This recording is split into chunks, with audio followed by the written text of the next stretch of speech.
if you felt like you were selling to another Bitcoiner, that I think would give a more of a degree of comfort. Users want some degree of yield on their Bitcoin.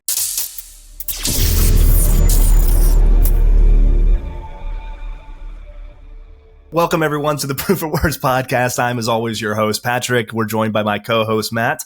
And today we have Nico Lechuga, managing partner of Ego Death Capital. Nico is courteous enough to join us in the middle of his son's birthday. But Nico, if you could, maybe just tell us a little bit about yourself, what you do at Ego Death, or frankly, what Ego Death is and why on earth you would name a company Ego Death Capital. Thank you so much, Pat and Matt. It's great to talk to you both. Nico Lechuga, one of the founding partners of Ego Death Capital. I started off my career in private equity, predominantly looking at companies in emerging and frontier markets.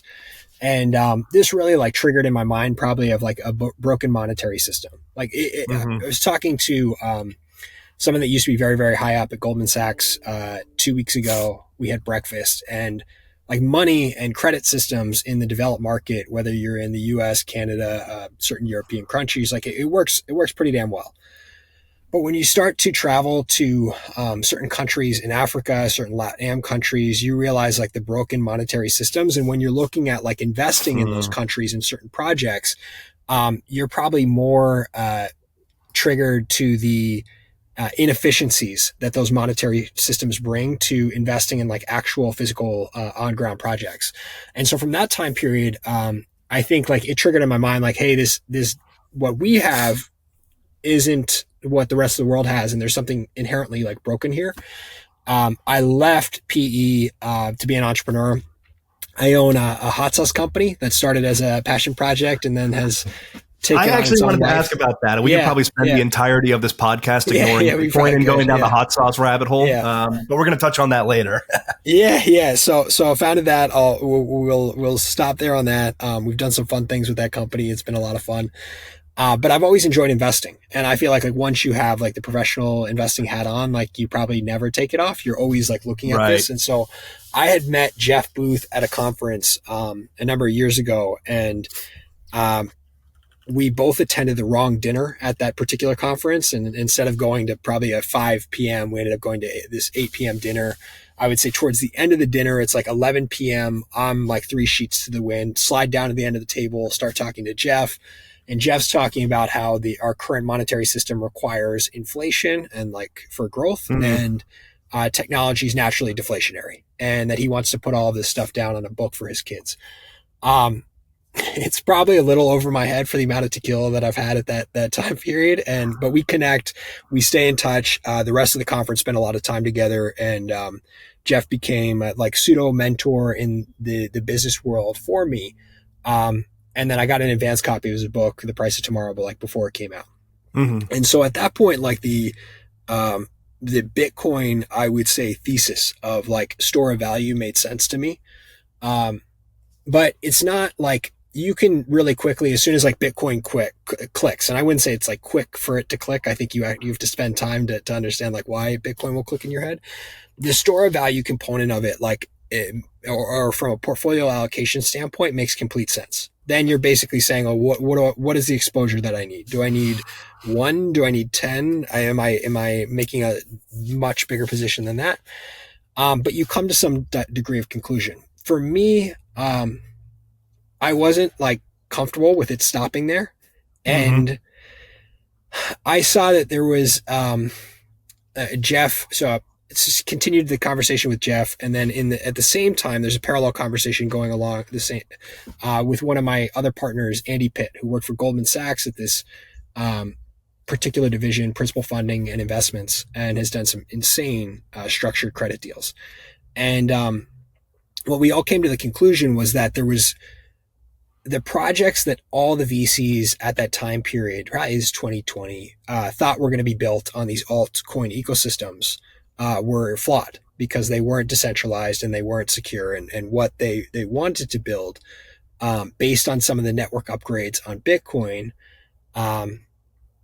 was going to eventually migrate over there.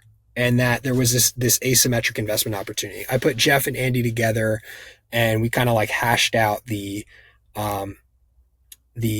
the fund. Going to the name Ego Death Capital, we tried to think of like if you were to move, because what you're basically saying is like we're going to move away from the current monetary system that we have in this world, from something that's like highly centralized, highly favors a few individuals to something that's more decentralized, more secure, more equitable. And if you think about like the experiences that people have over their type of life that are that profound, it's really like an ego death experience of you're going to fight it. Like the current system or your mind is going to fight it. And once you let go, then there's this, you almost come to this euphoric type place. And so I remember once, so I've actually had Jeff on the podcast before. That was far and away one of the podcasts that I can genuinely say that I learned something from. Sitting down and just even having a conversation with him for an hour is, I don't want to over exaggerate, but it can be life changing. The knowledge that he can impart in a very short amount of time. And I didn't even have that much tequila like you maybe had, and still so much of it went over my head. But I remember telling one of my larger investors, Christian Ongemeyer, and he's a huge investor in psychedelics. And, we've been investing out of Samara Asset Group in asset managers in the Bitcoin and the crypto space. And I told him that I had met this guy from a group called Ego Death Capital. And he was like, oh, we have to meet him because he probably loves psychedelics. I thought that was really funny. So one of the things that I find is like really, really interesting. So I had watched this talk with Paul Stamets actually at like a Summit Series conversation, he's probably the leading like mushroom expert in the United States. And there's a certain amount of people that can get to this ego death experience through meditation. And supposedly like Jeff is one of them, which of course, like Jeff Booth is the person that doesn't require any PEDs to attain ego death. He's kind of in a higher functioning cognitive state than I feel like everybody else. No, that's incredible. So how was it kind of through this journey that you ended up discovering crypto and Bitcoin? Or like how did this initial meeting with Jeff, this fundamental understanding from your years in private equity, knowing that there is something fundamentally broken in the monetary system, how did that lead you to discovering and finding Bitcoin? Yeah, so I don't like, it wasn't my first time coming across like Bitcoin or looking at Bitcoin. I went to college in New York, in the city, and there used to be like Vice was a publication at that time period out of Brooklyn. That would write some like pretty out there articles. If there was a war, they put like a correspondent there on both sides. And pretty early on, like they had somebody that was writing about the Silk Road and the Armory.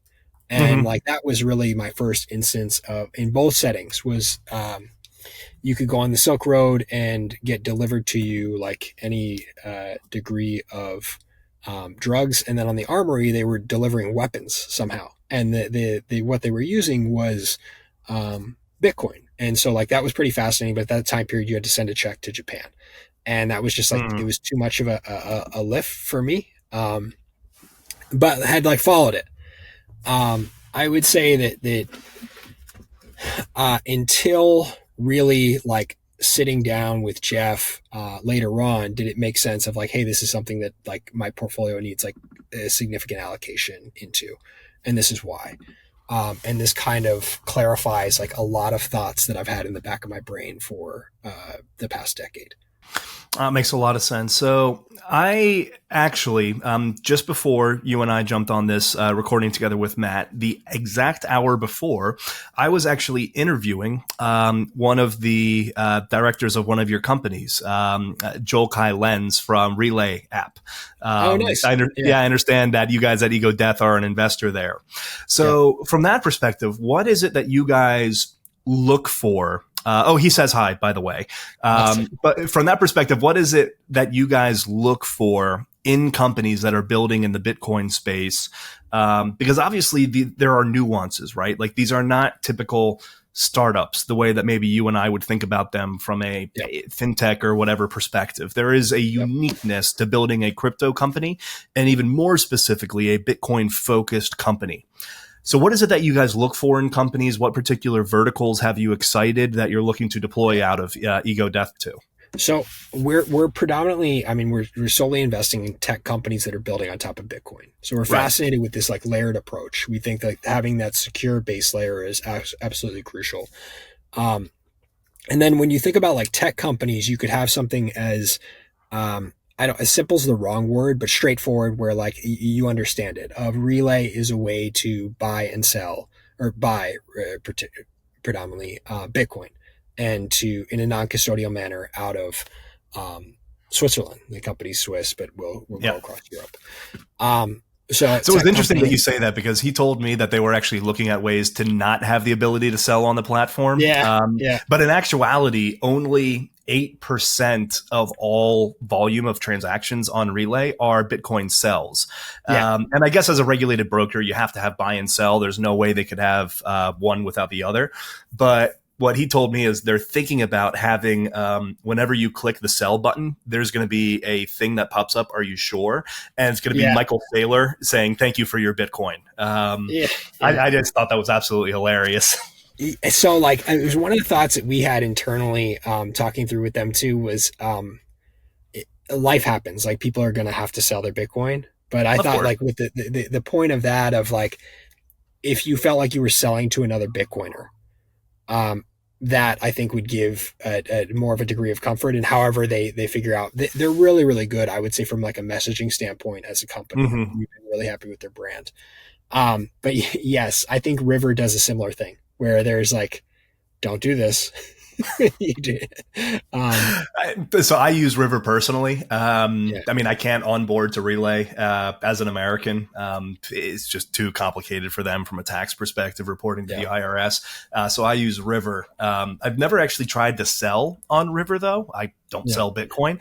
I'm going to go and try to put a fake order in and see what There you Alex go. has there waiting for me. Yeah, he's got something for you. There's a nice little Easter egg. Yeah, That's he wants you to just to hold your Bitcoin.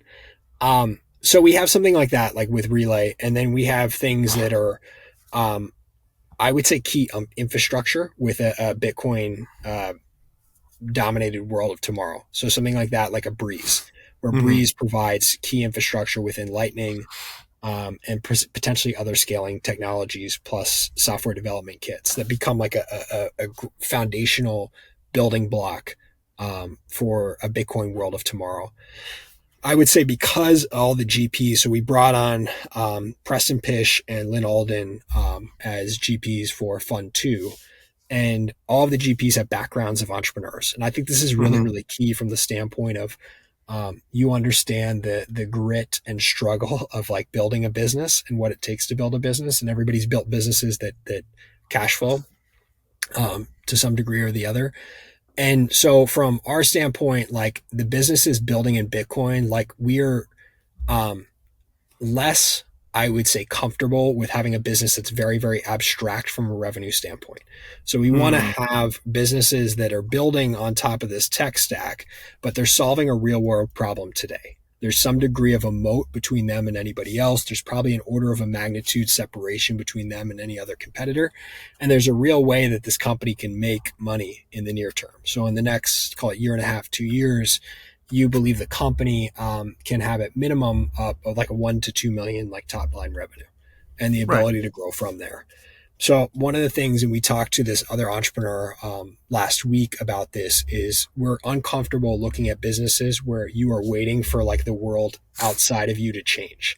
So if you're saying Mm. well, it's just like we need more adoption here, or I need the price to be here for my business to work out, like from an investment standpoint, that doesn't Or even really, more importantly, I need the regulation to change to X, Y, or Z compared to where it yeah, is today. Because I mean, I've gotten my ass bit on that multiple times, yeah. hoping that regulation would change in investments that we've made and even companies that I've founded. But regulation moves awfully slow. Regulation, or in Bitcoin, I think in the same type of like mental framework, like I need a covenant. Right. Well, Yeah. if you need a covenant, like we might be years out and that might never come.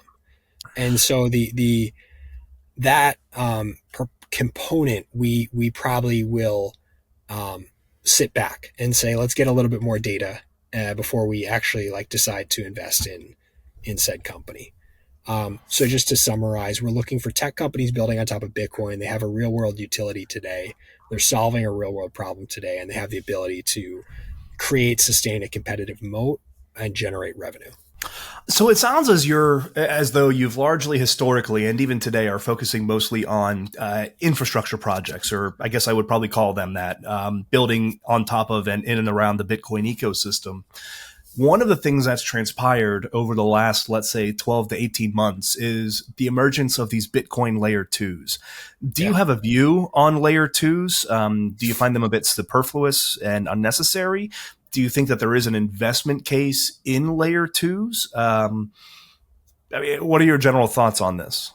So I think they're super interesting. Like, I mean, we've looked at Alpen Labs, Citrea, Botanics, you name it. Like I'm the person that wants to have the conversation, just at the very least from like an intelligence gathering perspective. And I think like, I can learn something. Like, I hope that we go into all these conversations learning something.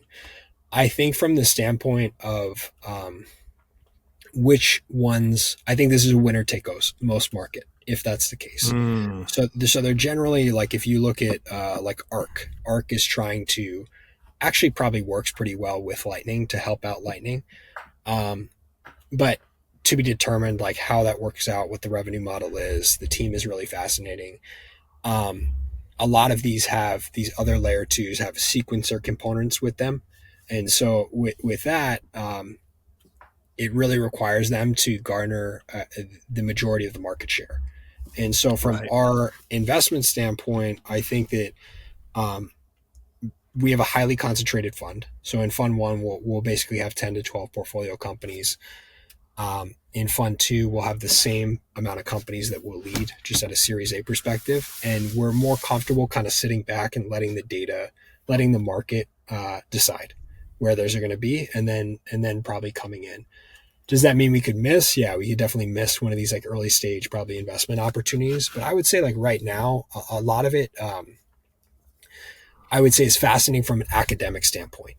And there's a difference between the academic, like Alpen Labs just came out with a paper, I think in the last 2 weeks. It was pretty fascinating of the compression of transactions, and I think on-chain footprint that would end up reducing the on-chain footprint potentially by like 80+%. The application of that from the standpoint of like making revenue for a business, like we'll see down the road. And so from our standpoint, I think I think the jury is still out, and we're waiting to get more data. I think that's a wise approach. I mean, the alternative to that is you could basically throw a whole bunch of small checks at a ton of these. And there are a lot of VCs that take that strategy. They develop a general thesis around a specific macro topic, and then they'll go and invest in 10, 12, maybe 15, just in that one specific vertical, and hope that one or two of them maybe turns out. Because I do think that there is an element of winner take all if you're trying to solve certain niches. I don't think that's the right approach, because frankly, a monkey could probably do that if you really wanted to. I mean, you're not really earning your 2 and 20 if you just generally follow a trend and throw money at everybody that's building in that trend. But maybe let me ask you this. What has you most excited about what's being built right now in the Bitcoin ecosystem? Or maybe rephrased in a different way, where specifically do you see development happening that you guys are looking to allocate towards today? Yeah, so this is a fascinating question. I think there's themes that we go through. And so like those themes, where we get to sit, we get the intelligence of those themes basically from a builder standpoint and from an investment standpoint of like you're trying to meet minds. I would say from a technology standpoint, what we're seeing implemented more with certain interesting projects right now is DLCs, so discrete lot contracts. So the ability for you to engage in a bet with another individual in a non-custodial manner, and then based on a third-party oracle dictating that future state, like that bet would settle. What's really interesting about this, so the predominant use case of this is probably derivatives. So we have exposure to company LN Markets, which just released DLC markets. So if you think about like having, you could have futures bets with large trading institutions on Bitcoin and Bitcoin adjacent products. Like that is highly, highly interesting to me, and to the team. And then from the standpoint of like what that could do from a potential loan environment. So the other theme I think that users want some degree of yield on their Bitcoin. So you saw like Babylon launched and there was Yeah. what, $1.2 billion of like Bitcoin that was already like Oh, it locked started with into like a that. billion TVL, right? It was Yeah, crazy. right out of the gate. And so there's a lot of these projects where not a lot, but there's a theme of these projects right now of like Bitcoin yield. And what I think the hesitancy with projects to date is in order to do that, it requires rehypothecation or you giving up custody of your Bitcoin, which Bitcoiners are uncomfortable with. I Yeah. think if there was a project that allowed you to attain yield on your Bitcoin in a non-custodial manner, so you maintaining custody of that, I think that's going to garner a lot of attention. Um, so that's Well, something so that's that like sounds very, like very the holy interesting to me. grail, right? Yeah, Because I've seen a couple of projects out there that claim that they have something not exactly like that because they all have some element of custodial to a certain yeah, extent, or you're depositing them in a smart contract or something along yeah, those lines, right? And okay, fine, it's still non-custodial, but what the hell happens if your contract gets hacked? yeah, You know, yeah, it's still it's still taking the trust to deposit your Bitcoin somewhere where, okay, yeah, it still might be non-custodial, but there's massive counterparty risk. There's massive yeah, technology risk. yeah, yeah. Is there a world where you can see, and it's somebody infinitely smarter than I am is going to have to identify it, right? Or build it. Is there a world where you can see pure non-custodial Bitcoin yield? I think that you're still going to have the tech risk. So think about like Fair. if you're depositing into like a DLC, so let's just smart contract on Bitcoin Yep. that's dictating a winner based on a future state, um, and there's $1 billion locked in that. The amount of people that are going to be incentivized to break that is going to be they're Yeah. going to be highly incentivized. So while the you don't have the exposure to like platform risk of like a FTX taking your Bitcoin and moving it somewhere else, you still have the technology risk. And I think that's where like the hesitancy on our part is coming from of like how battle tested do these things um, are these things before we get to a certain critical mass. And I would say that like from our conversations with traditional financial partners, so you're talking about like massive funds, Yeah. moving tens of billions of dollars, or liquidity providers in highly developed markets, liquid trading environments. They're fascinated with this approach because it can serve as almost like a cash account for an asset that they don't want to sell, right? They're able to attain like a yield on it. But again, I think like that you hit on this right out of the gate of the biggest risk with this are Oracle risk with you can kind of get around by having the Oracle not know about like the contract that they are being the Oracle for, or Right. you have multiple articles. So you can reduce that risk a lot, but the tech risk is very inherent to the projects and would require a lot of people like looking under the hood and trying to break it. And so this is, I mean, at the end of the day, I mean, you kind of hit the nail on the head when you said, like, if somebody puts $1 billion into this, like, okay, that is the ultimate incentive to try to break Yeah, the tech, right? I mean, you're going to try to pull that $1 billion out, right? I mean, that's why we know Bitcoin works, because Bitcoin is the ultimate incentive to hack a nearly $1 trillion yeah, market if you wanted to pull it yeah, off, right? And every project that I speak to, the first thing that they tell me is, oh, no, but we got audited. We had an audit come in and they audited our smart contract framework. They yeah, audited our yeah, tech stack yeah, and it works. And now the caveat to this is, and usually when I interview these companies, they don't know this, but I'm actually a former auditor, right? So I yeah, used to be a yeah, PwC auditor. I audited BlackRock, Vanguard, all the big asset management companies. yeah. So I know what an actual audit looks like, not from Cool. a tech perspective, but from what fundamentally an audit perspective should be. Yeah, And this is where I tell them, like, okay, so you're telling me that as the auditor of this, you're going to be taking on the personal liability of everything should something go wrong. So if that $1 billion gets hacked, you guys, either through some insurance policy that you've been able to scam a insurance broker out of, Yeah, or yeah, yeah, yeah. or through your own personal net worth, you're willing to put that at risk because you attest to the actual value of that smart contract and that it is Yep. completely unhackable. And the first thing they always say is like, oh no, I would never do that. Yeah. And the first thing I say is your audit is worthless then. Like that's not what auditing is. You're giving a opinion. You didn't actually go through the process of what a true audit should reflect. And unfortunately, we don't have, I mean, there is no framework for and there's no regulatory body, obviously, for having as strict of an audit procedure on tech stacks the way that you do for public companies that auditors like me used to do, right? And I don't think it should be that way because I do think that public companies are severely overregulated to begin with. I mean, the best regulation is no regulation, right? But either way, it's hard to trust any of these Bitcoin or crypto audit firms when the only thing that they care about is that little chunk of money they're making in the contract and they're not actually putting any goddamn skin in the game. Yeah, I mean, you hit this on the head. Like, and I think that it's probably due to your past background. So this is where I think that the incentives are different depending on the users that are engaging with it. So like if I am,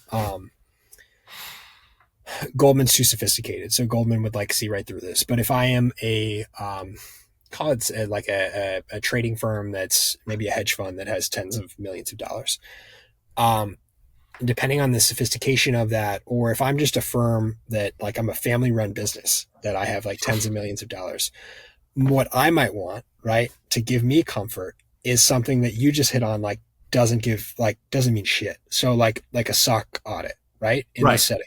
Does the SOC auditor have the ability to understand like that DLC and that like highly nuanced code from this like young genius programmer that everybody in Bitcoin's like, wow, we've never seen that happen before. Like there's no shot, right? But that person wants that rubber stamp for their job to basically say like, hey, we did this with an agency that we recognize of SOC is like what we kind of see. What I think that we got to before this and what needs to happen and what we do as part of our diligence process is you're grabbing the opinions of some of the most respected developers in this space. And you're saying like, can you audit this code and can you break it? And you give people incentives to break it. So you give them like bug bounty programs and you have like that incentive, just like within like Bitcoin core chain, right? That incentive probably ossifies that project. And to the original point, like that has to happen because there's going to be flaws and it really has to be probably a step function of, okay, we found this, like let's harden that. And then you have the best developers on top of it. But to your point, I think like if it was truly risk-free, there'd be no yield because there'd be no risk. But because of the inherent like technology risk in this setting or the inherent other risks that are there, that is what people are looking for. And they're comfortable, I guess, with some degree of like rehypothecation. I mean, I guess there is no reward without risk, right? And even if that risk is just technology risk, that doesn't mean that it's riskless. Yes, agreed. Yeah. And that technology risk, I think like not to, you hit the nail on the head. There's that technology risk is large, and we need other outside third-party opinions of very, very highly respected developers within the space on projects and on the code. That's why I trust bug bounty programs infinitely more than I would ever trust a audit stamp from any of the supposed cryptographic audit firms, right? Yeah. I have to assume, I always assume that the community is smarter than a centralized agency. Especially when it comes to things like this. I mean, that's why Bitcoin's as successful as it is. Bitcoin is the ultimate bug bounty program, and it's unhackable. Ethereum and even the other cryptocurrencies, right? Like you can hack a wallet, you can hack an exchange, you can hack custody accounts. You can't hack a lot of the layer ones. Now, granted, we have seen it happen, and Yeah. those projects died, rightfully so. We've seen custodians get hacked, and they've died, rightfully so. I think we have to get out of the mentality that people like you and I have coming from TradFi, that we have to have these centralized agencies audit Yeah. and review certain processes, and rather allow the community to play with the test net, have that bug bounty program, try to break it. If they do, congrats. Maybe you win a Bitcoin or something like that. Yeah. But if you can't, and nobody's able to do it over a sustained period of time, okay, that's a severe mitigation of technology risk. And that's something that I would be willing to entertain. I just have not yet seen any Bitcoin yield generating platform that's non-custodial that has even gone through that stage. It seems like everybody is trying to get to market so quickly, and it's so much easier to just issue a theoretical audit report on these platforms rather than go through a year or two of a bug bounty program like that. And I get it. They have investors. They want to be first to market. I mean, I don't know. Maybe I'm wrong and haven't seen enough, but have you seen anything that would fit that parameter? I think there's nothing live yet. I think that the projects that I think I'm excited about are still in development, and the entrepreneurs that I think have the chops to play in this area. I think that like what you get into with the, like when you had the incentive structure of the entrepreneur. So the entrepreneur, like in my opinion, it's complete game theory. Like they want an unhackable platform, because if you espouse to have this perfect tech, this risk-free state, and then it's hacked, like your project's done. To your point of the it doesn't give you comfort from the standpoint if you happen to engage in the contract at that time period and your Bitcoin was at risk, but the entrepreneur's project's done. I think that the projects that we're looking at are not live yet. And NIDIG actually had a really interesting write-up, I think this past week, where they were highly critical of somebody's light paper that they had released out, and just the grammatical errors within it, the misspellings, the wrong use of covenant versus convent. And I think that, so for me, those little attention to details was something that we're talking about, like locking money in a pseudo smart contract. I think those speak volumes probably about the team's attention to detail. And it when we're doing diligence, like those are things that will like trigger in my mind of like, let me look at something deeper. Just small things like you misspell a founding team member's name in like a document is just, to me, seems like a little bit off. And I'll probably look a little bit more thoroughly on like all of the other documents components. But I think like that'll also probably reflect itself in the way that the code is put together. And I agree with you that a lot of these projects are just, let me get this out in market. Let me get as much market share. It's the entrepreneurial incentive to do that anyway. Everyone wants stuff done in the short term. And especially in crypto, we're so impatient that we're going to miss that next hype cycle or that next boom or whatever. So I get it. And everyone has pressure from their investors. Oh, you haven't 100x'd in 2 months. You're worthless. Why do we ever give you any money? You know? I suppose it is what it is, but it's kind of systemic throughout our industry. But speaking of industries, we're going to go over to another one that is near and dear to my heart, and I know Matt's as well, and that is hot sauce. Because not only are you a huge investor in the Bitcoin space, you have your own hot sauce company. How on earth does one start their own hot sauce company, or what on earth was the inspiration for this? Now, I have to caveat this with, I am there. So a couple of years ago, my wife and I, we went to India. It was a friend's wedding, right? It was pre-COVID. We go over to India, and I love anything that's hot and spicy. For me, there's never been anything that has been too hot, too spicy. It's just, I don't know. I feel like I actually don't have a working taste bud. Famous last words. You say that to somebody, and then they try to kill you. Because I can actually back this up. I've never had anything that was too hot for me. Yeah. Even when I go over to India, they're like, "Oh no, here," I'm like, "Oh, please make it extra spicy." No, you're white. You shouldn't do that. I'm like, no, I really want to try it. And like, we're not in Mumbai or anything. We're in some like random backwater town in India where like they've probably never really seen a white person in person before. And I was like, no, please make it as spicy as you can. And they still couldn't get it spicy enough that I liked it. So what do you eat like for spice now? Like, do you have anything that you have that's like super high heat that gets you there? Like, I mean, I've done multiple six figures on the Scoville. I still have not done the Carolina Reaper. I want to do the Carolina Reaper, but I got a few I could send you. I grow them. I know, but I haven't been home to actually try it. So the Carolina Reaper like triggered in me like a I would say like a religious experience. The first time I shit you not, never ever ate one raw. And so you got to Andrew Huberman had this thing where he was talking to Rogan about like spicy pepper. So it triggers something. The capsaicin triggers something in your brain of like come hither, like come, you want more of this, and it's highly addictive. It actually has like a lot of health benefits. But so I had bought fresh Carolina Reapers. My wife and I were living in Brooklyn at the time period, and they get sent to me from this like farm in North Carolina. It was like a box, and inside the box was literally just a paper towel and like 12 Carolina Reapers. So I was like, fuck it. I rip the stem off one, I throw it in my mouth, and I start chewing. Swallow. The first 3 to 5 seconds, you have the reaction that you and I have had eating every dish that you've ever gone in and be like, make it extra spicy. You're like, everybody else in this world is fucking soft.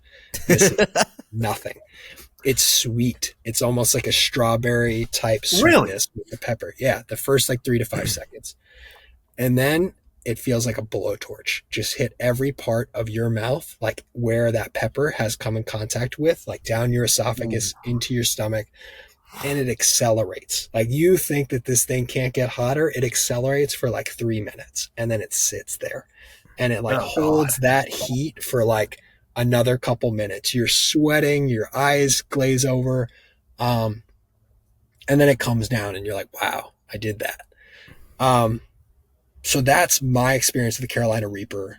It's always the delayed onset of the heat. I feel like the hottest stuff on the planet. Yeah, everybody expects it to hit you like a truck, right, but it doesn't. It like of just seeps in and then just starts slowly killing you. But you got to do a raw, like fresh Carolina Reaper, because you get a mash. Like you can get a Carolina Reaper mash that's like 85% or even 93% Carolina Reapers, and it's like mashed with vinegar and like salt, but it's not going to hit you the same as like the raw. Like you chew that thing and you let out all the oils like in your mouth. I have seen like one of my best friend's wives, it doesn't affect. She's Swedish. It blows my mind. Yeah, nothing. And like, so you can't fake it, right? Like, you bite this thing and you could put on like a hard face, but you're going to sweat. You're going to turn red. Like your eyes are going to glaze. Like nothing happened. Like disbelief. Incredible. So it exists, but I would say that more often than not, it's that. So I tasted that pepper and I was like, this is fascinating. And most people are interested in like creating a hot sauce with this pepper that's going to come as close to that experience. But what I wanted was the beginning part of that. I was like, the sweetness, I felt like if you're using like truffles or saffron, right? Like you're not going to use a ton of them in a dish. You're going to overpower it. So I was like, I think if I use a little bit of Carolina Reapers, some habaneros and some other like ingredients, I can create a hot sauce. So I like very, very spicy food. And I just wanted to make it for myself. It was like the same as you. I wanted a hot sauce that had a lot of heat, but like had a lot of flavor with it. I didn't want a hot sauce that was going to blow my face off. I wanted to like eat it with every meal. Well, no, you never want anything that blows your face off. Like that's just where, when you have a Carolina Reaper, you're not eating it because of loving the flavor of the pure natural Carolina Reaper. You're doing it because it's an ego thing. You want to be a man and you're going to go eat the Carolina Reaper. Yeah. Right? But like at the same time, I still want something that gives me a really good kick. It makes me sweat ever so slightly when I'm eating it. It's not so painful that I don't enjoy it, but it's spicy enough that I feel like it's still a little bit of work. to enjoy the meal. You know, like there's a happy balance there somewhere. And it's very rare that I have a meal that satisfies that. Well, you mentioned Indian food. To me, I think of everything I've eaten, and I've eaten like all sorts of crazy shit. I'm trying to be global and trying like different cuisines from anywhere I could find. And to me, what I found is Indian food mixes that the best with the spice level and like the, I guess, profile of different flavors and like the robustness of the spices. I think that to me is like the pinnacle. And I do think a lot of that is because they do add a lot of spices to it, but Indians use a lot of their curries and stuff are cream based. And as you know, cream and milk that offsets the Scoville rating of anything, right? So I think that's where they get that balance. So for me, it was like I wanted that hot sauce. I made 3 of them when we were living in Brooklyn, and I just wanted to. My wife was 7 months pregnant with our now 7-year-old son, and I wanted to sell it in the deli downstairs. That's it. I wanted to legally sell it. That's so cool. So I found I was still working in private equity. I found the way to get like a food handler's license in New York. I like got this thing called a better process control school so that you could actually like package hot sauce. And then I found a commercial kitchen space in the original like Pfizer building in downtown Brooklyn, across from like the Marcy projects that like Jay-Z raps about. And it was open 24 hours a day. So I'd rent it between like 8 p.m. and 2 o'clock in the morning, like twice a month. And we started just like making hot sauce. Did a pretty early collaboration with Danny Meyer at one of his restaurants in New York. Mm-hmm. And then we did a collaboration with Shake Shack. Danny Meyer owned Shake Shack. Really? Wow. Wrote it. Yeah. For Game of Thrones, we were the only heat element. They wanted a spicy burger for like the last season of Game of Thrones, and HBO wanted it. And so we were like, you think of like a Sweet 16 bracket, like Senor Lechuga hot sauce was one of 16 things that was competing to be like the heat. And the hot sauce was like the only heat element that ended up being in that. So we had that. So what house did you brand that hot sauce as, if you don't mind me asking? Like, I have to assume it was the Martells coming from Dorne, yeah? Dragonfire, probably. Yes, it was a dragon. Or Dragonfire. That's fair too. Yeah, it could have been Targaryen. Yeah. So it was I think it was a Targaryen burger, and like you could order it in Valerian. I think it was the thing. We did that, and then we just kept going from there. We did a collaboration with this former Navy SEAL knife maker that's a former sniper on the West Coast, and he gave Rogan had ordered a chef knife from him, and so he threw the bottle in with like Rogan's chef knife, and he get a DM from Joe Rogan of like, this is the best fucking hot sauce I've ever had. So we did a collaboration ended up like sending Joe a bunch of shit and do a collaboration with Rogan, and we still have like those bottles, but he has the same thing of like he wants a super high heat hot sauce. But it's a really fun project for me. I think like good people in food are awesome. And it's opened a lot of, I think, doors in that way. And we just, at this point, it's a really nice like family business to have. It probably costs me like 15 minutes a day to run, unless I'm like creating a new product, which we're releasing some like new stuff for Q4 holiday. And then in Q1, we've done like that Hot One show on like YouTube. But it's cool. It's a really, really fun business. Oh, is that the one where the guy interviews everybody? And they sit down. I've always wanted to go on that show. Like, I've never really watched it before, but fundamentally, I just want to sit on that show and see if I can go through the progression of the wings. Yeah, you can buy them. So they do 3 seasons a year, and you can buy like the whole lineup, so you can do the thing at home. It's like very cool. But what's the creative process like when you sit down at the drawing board trying to think of new flavors? Do you have like, are you trying to emulate particular like almost like cuisines? Like you trying to go like, oh, I want to make like a Mexican type flavor. I want to make like a Thai type flavor. Or are you just kind of like brainstorming crazy ideas? Like I want a peanut butter and Reaper. Yeah. Yeah. So I'll eat or like drink things, and like that'll inspire. Like my creative process is really driven by like inspiration.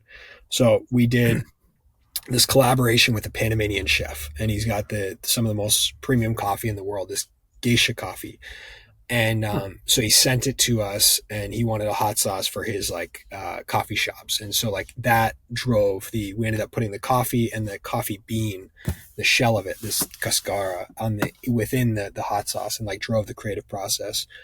I'll like taste some other things, and something will have like a lot of garlic in it, or some like just different other like, so during COVID, I got really into making birria tacos. And so one of Ooh. the things with that was, okay, this is interesting. And you have like an adobo sauce that's like the foundation of that, of like what you're cooking the meat in, and then you're turning it into that broth. And so I was like, could we take that sauce and make a hot sauce with it, like that adobo, like a Mexican style adobo sauce, and then like, so we put ghost peppers with that adobo sauce and a lot of vinegar, but a lot of that is just like flavor driven. And so what I find is, this might sound weird, but it comes in waves. Like it's not. I won't have like a set. We're gonna release like 3 hot sauces a year. It'll be like I'll eat something, and I might have the idea of we're gonna make 3 right now, and we'll figure out the channels that those go out. So largely, our distribution model is like we control the distribution channels, and then we use collaborations in order to touch other market segments. And so you create like profitable programs from day one and like reach a whole new consumer. But you really have to like match flavor with that segmentation. I'm glad you mentioned the coffee one because I just invested in your company. I just bought 2 bottles. Oh, nice. Thanks for So that. I got the coffee, the 507. Yeah, it's good. Pretty excited about. I never thought about including like coffee as an ingredient in like a hot sauce. Can you just kind of explain like what that will taste like a little bit? Yeah. Like it, So if you use like, do you barbecue or like smoke any oh yeah, meats big ever? time. So like, have you ever used like coffee and like a rub? Yeah. I have espresso rub that I use on like Yeah. ribs or like pork belly or something like that. So it'll give like a bigger depth of flavor like with it, in addition to like probably allowing for a little bit more like bark on the outside of it, like the Oh, color. nice. Um, but with this, you think of like the coffee is going to impart. So with that particular sauce in Panama, they have this ají chombo sauce, which is really based on um, bell peppers. So we wanted like bell peppers with heat from like habaneros, but they're not like a very spicy cuisine. Like Panamanian cuisine is not that hot. Yeah. So you wanted to bring the heat down, but also incorporate some elements of like their coffee shop. And so what you're going to get is you're going to get like the richness of the coffee from there. But really what's going to come through is this cascara. So it's the shell of the coffee bean, and it's almost going to be like sweet and tamarind. It gives it a lot of depth. Nice. Yeah. I'm excited to try them because I've been trying to experiment with different things and make my own. Like I mostly try to do like fermentation for Yeah. like the hot sauces. You guys, is that sort of what you get into a little bit at all? So the fermentation, so there's 2 ways. Like if you're going to make hot sauce, you need the pH to be below a certain level. So it needs Yeah. to be acidic. But the way that you accomplish that is you either acidify it, so you add acid into it using vinegar, which is like typical hot sauces, or you can ferment it. So when you're fermenting something, you're naturally like creating, the fermentation is creating an acidic environment over time, and you're lowering the pH. What has to happen though, if you're going to sell that fermented sauce, is you have to kill the fermentation at a certain point, or it has to be refrigerated, or else the bottle will Interesting. Okay. explode. Because like Yeah, there's, true. think of it like it. So if you keep it in the fridge, then like the fermentation is still there, like you think of like a kimchi or something Yeah. like that, right? But if you were to let that sit on your counter over time, like the thing will explode. It's just a Um, grenade.